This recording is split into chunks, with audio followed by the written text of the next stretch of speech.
Strategy for NEET chemistry. तो मैं पहले ही जो केमिस्ट्री सब्जेक्ट है उसे मैं आई वुड लाइक टू तीन पार्ट्स में डिवाइड करना चाहूँगा। जो तीन पार्ट्स है, तो पहला जो है इनऑर्गेनिक, ऑर्गेनिक और फिजिकल केमिस्ट्री। मैं एक इजी आपको बताऊंगा। इनऑर्गेनिक केमिस्ट्री आप बायोलॉजी जैसा पढ़ना है, फिजिकल केमिस्ट्री फिजिक्स के जैसा पढ़ना है, और ऑर्गेनिक केमिस्ट्री दोनों के बीच में रहेगी। तो now let's go for strategy of organic chemistry. Organic chemistry पहले आपको टीचर्स के लेक्चर सुनने पड़ेंगे, देखने पड़ेंगे, जिनमें उन्होंने जो जो भी रिएक्शन के मैकेनिज्म्स है उनको वो अच्छे से एक्सप्लेन करेंगे। उनका आप नोट्स ले लेना पड़ेगा आपको।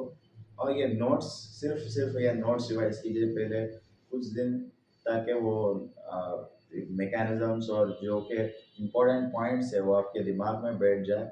इसके बाद जब आप कॉन्फिडेंट हो गए कि नोट्स तो मुझे अच्छे से आते हैं, मेरे दिमाग में बैठ गए ये, तब आप शिफ्ट होइए केमिस्ट्री एनसीईआरटी को।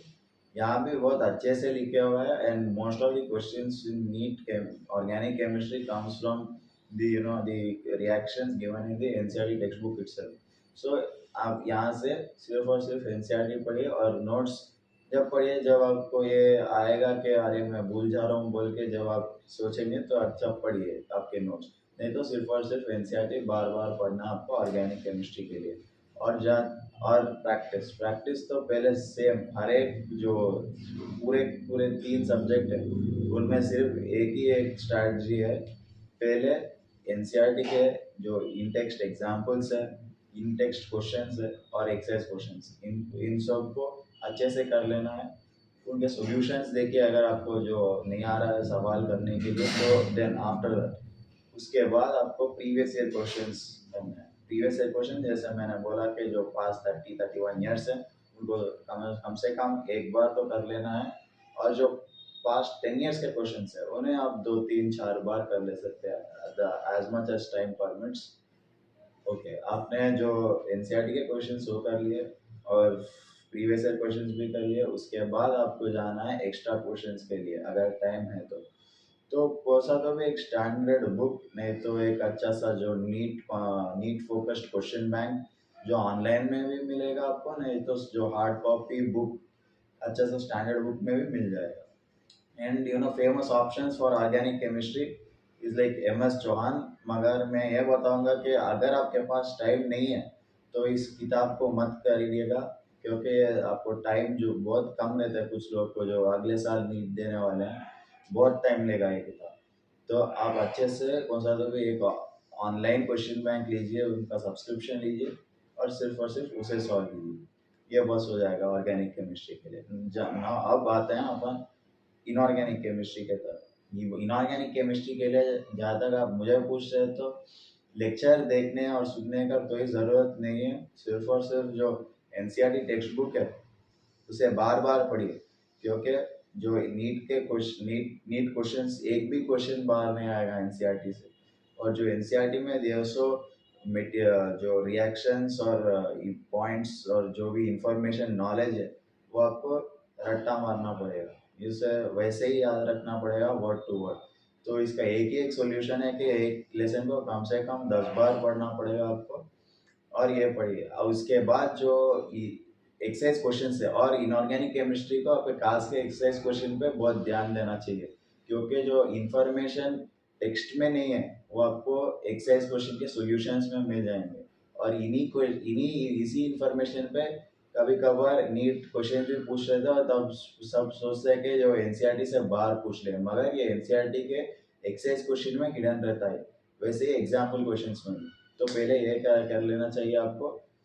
और उसके बाद प्रीवियस ईयर क्वेश्चंस 30 ईयर्स के एक बार और द प्रीवियस 10 ईयर्स के 2-3 बार लगा लेना चाहिए।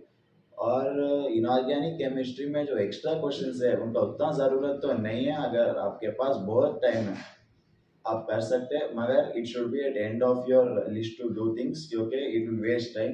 These questions are more than enough for inorganic chemistry, क्योंकि जो भी ये it's just like information you have to remember, आपको याद रखना पड़ेगा और जाके टिक मार के आ जाना चाहिए एग्जाम में। Now physical chemistry. Physical chemistry में समझने का बहुत रहता, तो आप लेक्चर सुनिए, लेक्चर्स देखिए, नोट्स बनाए। नोट्स बनाने के बाद एनसीईआरटी टेक्स्ट बुक को पढ़ लेना चाहिए आपको, एक लेसन को 4 से 5 बार, क्योंकि जो फिजिकल केमिस्ट्री है उनमें से भी डायरेक्ट थियरी क्वेश्चंस का नीट वाले पूछते हैं। तो उन्हें करने के लिए आपको एनसीईआरटी टेक्स्ट बुक तो याद रहना ही पड़ेगा आपको। और मैं जो नी एनसीईआरटी केमिस्ट्री टेक्स्ट बुक है वो बहुत वेल रिटन टेक्स्ट बुक है। अगर सिर्फ आप टेक्स्ट बुक भी पढ़ेंगे तो आपको समझ में आ जाएगा आसानी से। ये फिजिक्स के एनसीईआरटी के जैसा नहीं है, बहुत अच्छे से लिखे हुआ है। उसके बाद आपको जो एनसीईआरटी के एग्जाम्पल क्वेश्चंस और एक बैक एक्सरसाइज क्वेश्चंस इन्हें सॉल्व कर लेना है, क्योंकि जो नीट के क्वेश्चंस रहते हैं सेम पैटर्न पे बेस्ड रहते हैं। जो एनसीईआरटी के एग्जाम्पल और एक्सरसाइज क्वेश्चंस का पैटर्न रहता सेम टू सेम वही पैटर्न रहता उसकी। ये आपको मालूम होगा जब आप प्रीवियस ईयर क्वेश्चन सॉल्व करेंगे। तो इसके बाद आपको चले जाना चाहिए प्रीवियस ईयर क्वेश्चन सॉल्व करने के लिए। और जब आपको प्रीवियस ईयर क्वेश्चन हो गए उसके बाद आपको एक प्रैक्टिस बुक ले लेना चाहिए।